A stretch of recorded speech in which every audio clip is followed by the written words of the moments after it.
Uma coisa que eu queria entender do contexto social que o senhor trouxe, né? Principalmente do contexto histórico. Nem sei se eu terminei. A gente fala tanta coisa. Eu acho que não. Não chegou no MST, Eu não lembro. Não é porque o senhor trouxe um contexto histórico. Do Sem Terras. É o que eu entendo do Sem Terras, por exemplo, até fizeram uma pergunta pro um rapaz lá nessa época estava discutindo a questão de Sem Terras, porque é lógico, a mesma coisa, eu sou a favor de Sem Terra? Sou, mas eu sou a favor de qualquer Sem Terra? Não. É a mesma coisa, a gente vai cair na mesma lógica de sempre. Tem pessoas que querem trabalhar e abastecem em si a questão. Tanto é que o Ricardo Salles foi filmado comprando o produto do Sem Terras, né? Foi uma vergonha, né?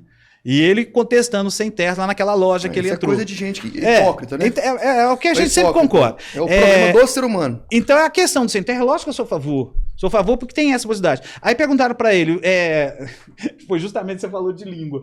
Na China tem movimento sem terra? Eu não sei quem perguntou lá, que é contrário ao sem terra. Falou, lógico que não. Lá é China. Né?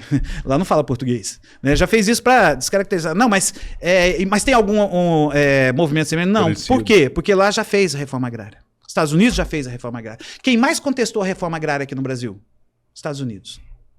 Pega os vídeos que eles lançaram dos Estados Unidos, lá de reportagens e até mesmo de manipulações feitas nos Estados Unidos de um historiador, não lembro o nome lá dos Estados Unidos, mas isso ficou público, notório, das propagandas que faziam. O Brasil está se tornando um país comunista, nós temos que contestar isso. Mas né? esses movimentos parece que está tudo deturpado, não? Depende do que você olha como deturpado. Você vê que os assentamentos, o pessoal confunde invasão com assentamento. E ocupação, são coisas distintas. Quando você pega a lei da reforma agrária, é muito claro. E pior que tem, no artigo 15 da lei da reforma agrária, fala muito claro. Todo local que tiver tensão nessa questão, o governo tem que tomar providência e resolver logo. Ou seja, a própria lei falou, invada. Cria tensão. Não, a lei não fala isso não. Não, tô falando a interpretação. Mas a interpretação, lógico, fala assim, olha, se você tiver uma tensão, vai ter que resolver. O que ela está dizendo? Faça atenção. O governo Faça atenção. Por isso que a resolver. grande preocupação em quem for fazer lei tem que saber o que está fazendo. Nós temos a lei complementar. Nós temos a lei complementar 95. A lei complementar 95 é de 98, 1998. O que ela é? A BNT da lei. Que foi dizer como deve ser feita a lei, como deve ser escrita a lei. E às vezes até contrário ao que a gente aprende na escola. Você pega lá, não vou lembrar a cabeça artigos, que fala claramente, para clareza da lei, escrever com objetividade, com linguagem clara e mais objetiva possível. Se houver que repetir o mesmo termo no artigo várias vezes, repita. Não fica com sinonímia, está lá muito claro. Preciosismo linguístico, porque a lei é para quem? Você vai dentro da LINDB, Lei de Introdução às Normas do Direito Brasileiro. O que ele vai dizer? Ninguém se escusa de cumprir a lei alegando que não a conhece. Aí você tem pessoas semi-analfabetas. Como é que elas vão cumprir a lei?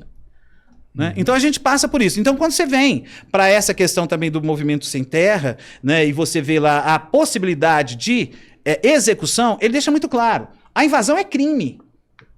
É crime. Ocupação? Não.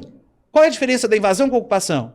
A ocupação é quando a terra já foi destinada à reforma agrária, está na mão do governo e ele não faz nada.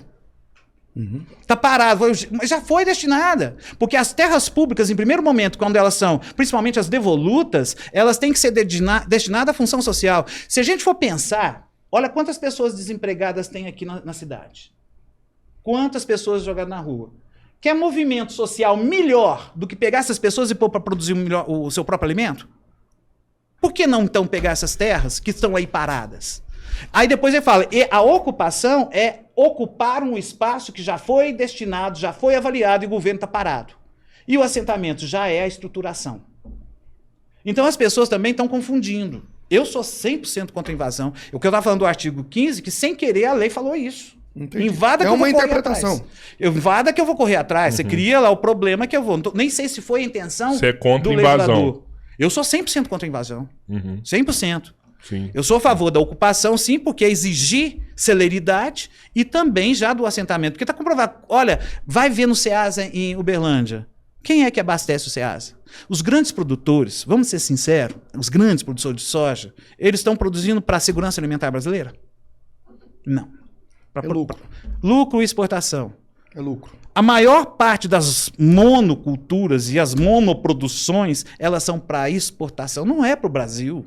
Quem abastece a gente são as pequenas. Já não estou falando nem de... Às vezes nem é assentamento. Pessoas que adquiriram também, que são os pequenos produtores, que vão abastecer, né, a nossa possibilidade de alimentação. A gente não tem acesso à grande produção. De forma alguma. É lucro puro. Aí depois fala, outro erro, né? O Brasil exportou tanto esse ano. O Brasil exportou nada. Quem exportou foi o produtor que está lucrando, que ele falou que agora. O Brasil não exporta nada, porque não produz. Quem produz é um produtor privado. O Brasil vai arrecadar em questão de imposto. Mas isso é bom, né? É bom, mas assim... A gente tem que exportar mais, não? Não sei, se for para essa lógica de que a alimentação é só puramente lucro, e eu vou te fazer acreditar que você precisa comer cada dia mais, muito além da sua necessidade, eu vou ter que cada vez mais derrubar a Amazônia. Mas o negócio que esse lance da alimentação que você falou não é feito por esse cara, porque o grande produtor ele não produz alimentação, não é o pequeno que está fazendo. Mas Se você fala que não é para produzir mais, automaticamente você está tirando o pequeno, porque é o pequeno que está produzindo para a gente. Não, eles produzem, só que eles não produzem na questão alimentar. Eu estou falando assim, que a produção destinada mas você percebe que ao lucro... Cai num... Que hora que você fala assim, ó... Do produtor, por exemplo, que é o MST que vai produzir... Eu tô falando que quem produz pra gente mais, nem tô falando que é o MST. Não, eu sei, é o pequeno. Que já não precisa produzir tanto mais. Nem eles. É manter a produção. Se a gente fizer um levantamento desde o que é desperdiçado, desde a colheita, depois passa no transporte, principalmente grãos, o que você perde de grãos na estrada. Aí depois chega lá vamos imaginar num sacolão. A pessoa compra também, infelizmente nós compramos pelo visual. Aí ele já seleciona, esse aqui tá feio, esse aqui vai tirando. Olha o desperdício que tem. Aí compra. Desperdício em casa também. Aí vai para um restaurante, é pior. Por quê? Por conta da nossa lei, que gera muita responsabilidade, se você doar o alimento daquele dia e a pessoa passar mal, tem processo. O McDonald's passa por isso também. Ó, tô até defendendo o McDonald's. ele passa por isso também. Ou seja, fica atrelado. Então a gente tem que jogar alimento fora, para não correr risco de processo também. Aí, pro produtor é fantástico isso.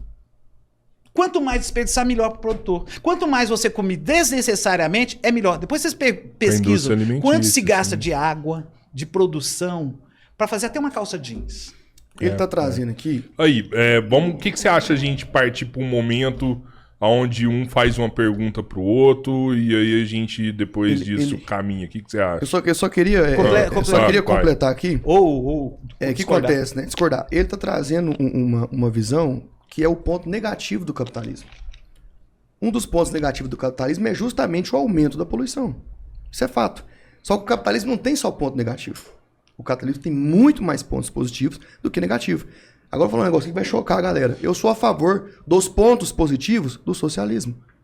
Eu sou a favor. Vai chocar. Isso aqui vai chocar. Vai chocar demais. A galera que não entende vai chocar. Eu sou a favor dos pontos positivos do comunismo. Que é isso, professor? Você tá comunista? Quais os pontos comunista? Positivos? Calma, tem diversos pontos positivos. Eu até citei alguns aqui. Ele citou alguns exemplos. Então eu sou a favor. Agora, meio ambiente é um. Entre todos, eu acho bacana a ideia de se dividir também, das pessoas terem igual, ter o mesmo acesso, ter a mesma oportunidade. Acho isso tudo bacana.